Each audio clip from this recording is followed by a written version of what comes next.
Pembacaan Alkitab hari ke-91 terambil dari Mazmur pasal 40 ayat 2 sampai dengan 9, Lukas pasal 8 ayat 40 sampai dengan 56, Lukas pasal 9 ayat 1 sampai dengan 9, Bilangan pasal 31 ayat 25 sampai dengan 54 dan Bilangan pasal 32. Mazmur pasal 40 ayat 2 sampai dengan 9. Untuk pemimpin biduan Mazmur Daud. Aku sangat menanti-nantikan Tuhan. Lalu ia menjenguk kepadaku dan mendengar teriakku minta tolong. Ia mengangkat aku dari lubang kebinasaan, dari lumpur rawa. Ia menempatkan kakiku di atas bukit batu, menetapkan langkahku. Ia memberikan nyanyian baru dalam mulutku untuk memuji Allah kita. Banyak orang akan melihatnya dan menjadi takut, lalu percaya kepada Tuhan.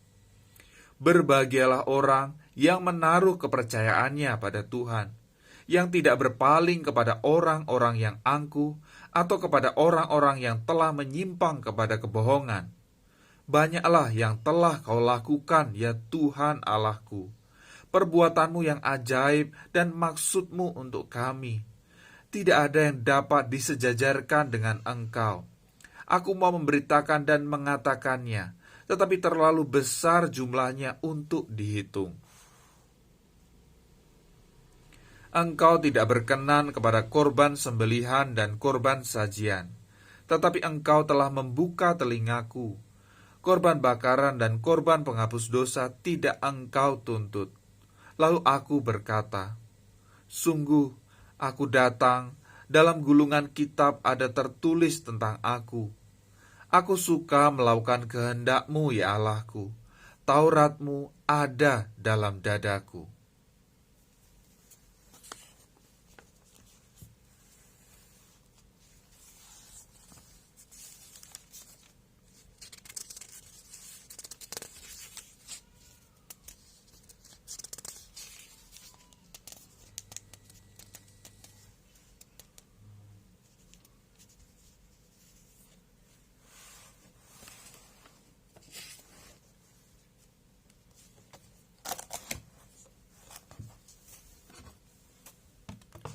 Lukas pasal 8 ayat 40 sampai dengan 56.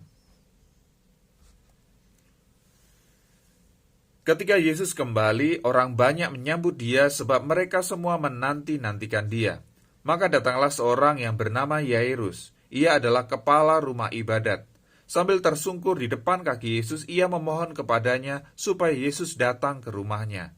Karena anaknya perempuan yang satu-satunya yang berumur kira-kira 12 tahun hampir mati.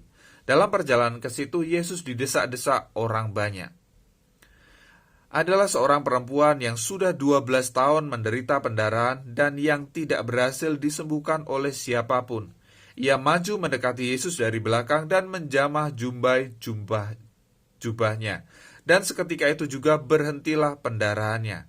Lalu kata Yesus, siapa yang menjamah aku? Dan karena tidak ada yang mengakuinya, berkatalah Petrus, Guru, orang banyak mengerumuni dan mendesak engkau. Tetapi Yesus berkata, ada seorang yang menjamah aku, sebab aku merasa ada kuasa keluar dari diriku. Ketika perempuan itu melihat bahwa perbuatannya itu ketahuan, ia datang dengan gemetar, tersungkur di depannya, dan menceritakan kepada orang banyak apa sebabnya ia menjamah dia, dan bahwa ia seketika itu juga menjadi sembuh. Maka katanya kepada perempuan itu, hai anakku, imanmu telah menyelamatkan engkau, pergilah dengan selamat. Ketika Yesus masih berbicara, datanglah seorang dari keluarga kepala rumah ibadat itu dan berkata, anakmu sudah mati, jangan lagi engkau menyusah-nyusahkan guru. Tetapi Yesus mendengarnya dan berkata kepada Yairus, jangan takut, percaya saja, dan anakmu akan selamat. Setibanya di rumah Yairus, Yesus tidak memperbolehkan seorang pun ikut masuk dengan dia, kecuali Petrus, Yohanes, dan Yakobus, dan ayah anak itu serta ibunya. Semua orang menangis dan meratapi anak itu. Akan tetapi Yesus berkata, jangan menangis, ia tidak mati, tetapi tidur. Mereka menertawakan dia, karena mereka tahu bahwa anak itu telah mati. Lalu Yesus memegang tangan anak itu dan berseru, katanya, "Hai anak, bangunlah." Maka kembalilah roh anak itu dan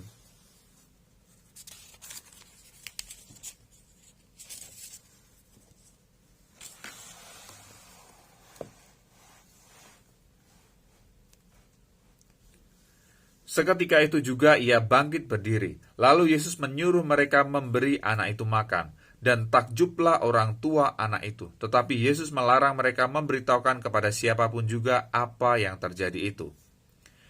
Maka Yesus memanggil ke-12 muridnya lalu memberikan tenaga dan kuasa kepada mereka untuk menguasai setan-setan dan untuk menyembuhkan penyakit-penyakit. Dan ia mengutus mereka untuk memberitakan kerajaan Allah dan untuk menyembuhkan orang. Katanya kepada mereka, "Jangan membawa apa-apa dalam perjalanan. Jangan membawa tongkat atau bekal, roti atau uang, atau 2 helai baju.